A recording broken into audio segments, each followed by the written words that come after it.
அண்டம் அப்படிங்கிறது, பிண்டம் அப்படிங்கிறது 2 இருக்குது. இந்த 2ல் வந்து பிண்டம்ங்கிற இடத்துல தான் மக்கள் வாழ்ந்துட்டுருக்காங்க. இந்த அண்டம்ங்கிற இடத்துல ஜீவராசிகள் வாழ்ந்துட்டுருக்காங்க. இந்த அண்டங்கிற இடத்துல வாழ்ந்துட்டுருக்கிற அவங்களுக்கு எந்த குறையுமே இல்லாமல் வாழ்க்கை வந்து தரமாக போயிட்டுருக்குது.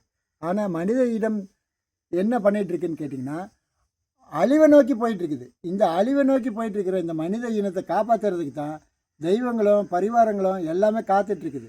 இந்த கலியுகத்தில் எப்படி போயிட்டுருக்குன்னு பார்த்தீங்கன்னா, மானிட பிறப்பு வந்து கஷ்டத்துலேயும் துன்பத்துலேயும் துயரத்துலேயும் தான் இருக்காங்களே ஒழிய சுகமாக இருக்கிறாங்கன்னு சொல்லி யாரையுமே சொல்ல முடியல.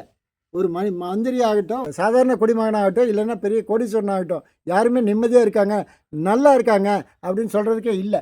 இப்படிப்பட்ட காலத்தில் தான் இந்த தேவர்குலங்களில் செய்திக்கு கொடுக்கக்கூடிய ஒரு காரியங்கள் அனைத்துமே, காட்டக்கூடிய தன்மைகள் அனைத்துமே நன்மையாகவே முடியணும் அப்படின்னு சொல்லி போட்டு சொல்லிகிட்டு இருக்காங்க. ஆனால் இதை கேட்குற மனநிலையில் மக்கள் இல்லை. ஆனால் இயற்கையாக வரக்கூடிய பல ஜீவராசிகளும் ஜந்துக்களும் நிம்மதியாக வாழ்ந்துட்டுருக்கு. ஆனால் மனித பிறப்புகள் அந்த மாதிரி வாழ்க்கையில் வாழ முடியல. காரணம் என்னன்னு பார்த்தா அவங்களுடைய மனநிலை தான் காரணம். இதுக்கு என்ன காரணம்னு பார்த்தீங்கன்னா, சரியான தெளிவான புத்தி, சிவசிந்தனை எதுவுமே இல்லை.